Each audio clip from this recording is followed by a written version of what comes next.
targeted for development. From there on. And they said there were going to be 168 apartments built on this.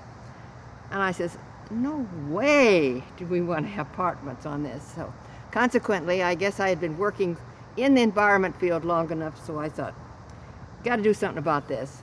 Because the developers would not change their mind about building on an inner-city wetland, Ione gathered neighbors together and went to the planning board. Unfortunately, without any laws in place at the time to protect wetlands, the planning board director allowed the developers to move forward. Undeterred, Ione moved forward with the idea to purchase the land with the help of state partners. I didn't have money to buy any land. With the help of the Environmental Trust and other partners, Heron Haven was able to be purchased, and the wetlands remain an important ecosystem in the heart of Omaha. Air quality grants include projects that promote and implement clean air strategies, including greenhouse gas reductions and those that research, design, or foster best management strategies. The Metropolitan Utilities District received a $500,000 grant from the Environmental Trust for the Driving Omaha Natural project, which facilitates the expanded use vehicles fueled by compressed natural gas, or CNG, in the Omaha metro area with a fleet fund to offset the initial cost for fleet operators in the Omaha area. CNG is the cleanest burning alternative fuel commercially available today. It represents an environmentally friendly alternative to petroleum-based fuels.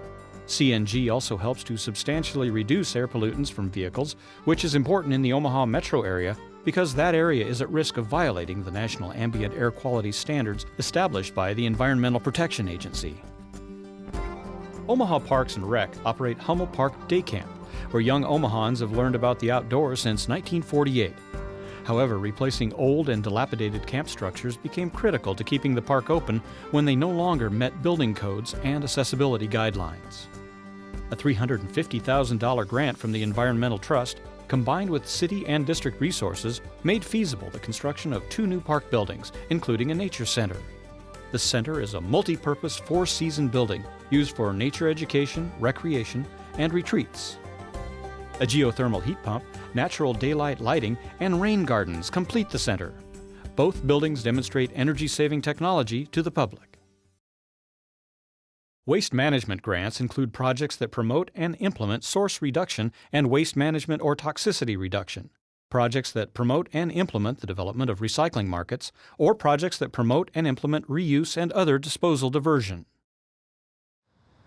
The Nebraska Meds Coalition is comprised of several key statewide stakeholders, including the Nebraska Pharmacists Association, the Nebraska Regional Poison Center, the Groundwater Foundation, and the Lincoln-Lancaster County Health Department. All of these groups are involved to protect public health and the environment, specifically reducing the risk of accidental poisoning, illegal drug diversion, and of course, environmental contamination.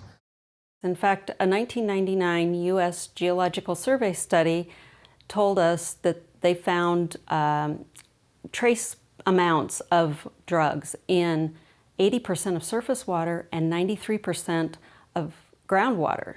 And in that study, 7 Nebraska streams and eastern Nebraska aquifers were included. So it's not just a problem for the U.S., it's a problem for us here in our state. Well, when we flush medications, they end up getting into our planet's water bodies. And that means it can impact the aquatic creatures. It means it gets into our drinking water. And all of those can be issues for the wildlife, for humans, and we really need to take care of the planet and ourselves at the same time. One of the core pharmacies involved in the program is at Russ's Supermarket at West A and Coddington Avenue in Lincoln. In this pharmacy, the pharmacists and the staff here have embraced this project and they talk to their patients about it. They also take this opportunity when patients are bringing their medications back to ask them why they didn't take it or why they didn't finish their course of antibiotics. The pharmacists here really care about their patients and how their medications are disposed. The Nebraska Environmental Trust has been an invaluable resource in making this work possible by providing the funding needed to allow us to get pharmacies involved, to bring stakeholders together, and to provide a clear solution for unwanted medications in our communities. The Trust has seen enormous growth and expansion in the areas of waste management and recycling in recent years. Individuals and groups have been taking a more proactive role in bringing such awareness to communities. Both the Grand Island Clean Community System and the North Platte Recycling Center are perfect examples of these efforts that have been successful and have benefited the community in the past few years. Like these two facilities, many recycling facilities have been established all across the state in recent years to meet the specific needs of communities. We're here at Under the Sink today in Omaha, Nebraska to learn about all the hazardous materials that can be kept out of the landfill by residents bringing their materials to this facility. Over 15,000 residents bring their materials here each year, and over 1 million pounds of hazardous waste is diverted from the landfill. Located on 120th Street, Under the Sink is open 4 days a week, year-round, to Douglas and Sarpy County residents. The mission of Under the Sink is to safely collect, reuse, renew, recycle, or dispose of potentially hazardous waste from households. Once it comes in, we separate everything out by its DOT hazard class. All the flammables are kept together, all the corrosive materials, all the pesticides, for instance. Motor oil and antifreeze are separated out, and those are collected and stored on site. The neat thing about motor oil here is that we do have a 2,000-gallon storage tank, and we do burn that in a waste oil boiler to heat the workroom of the building during the wintertime. The antifreeze that we collect, it is able to be recycled right here on site. Contractor comes in, filters it, reconfigures it as good as new, and then the city uses that in its fleet of vehicles.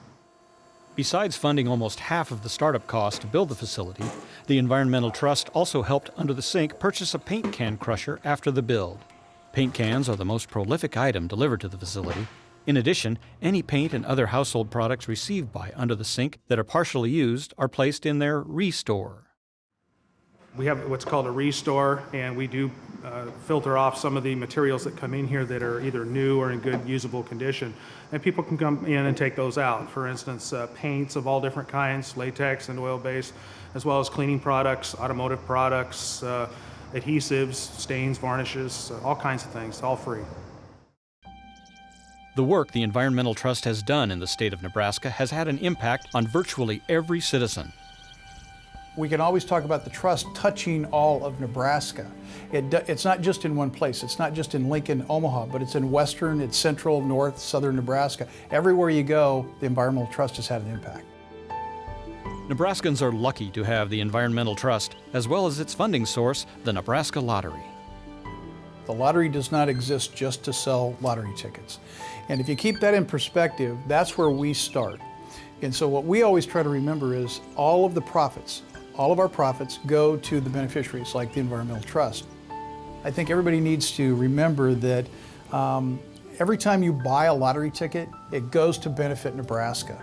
And even if someone has what we would call a non-winning experience, that money, that dollar they spent, still goes back to benefit Nebraska through the trust, through education, through the state fair or compulsive gambling. So those dollars still contribute to the good of Nebraska. I've been born and raised on a farm, and I guess my dad always taught us kids on the farm here, he says, leave the land in a better condition when you leave it than when you got it. And the Environmental Trust to me looked like an outfit that could really make that happen in the state.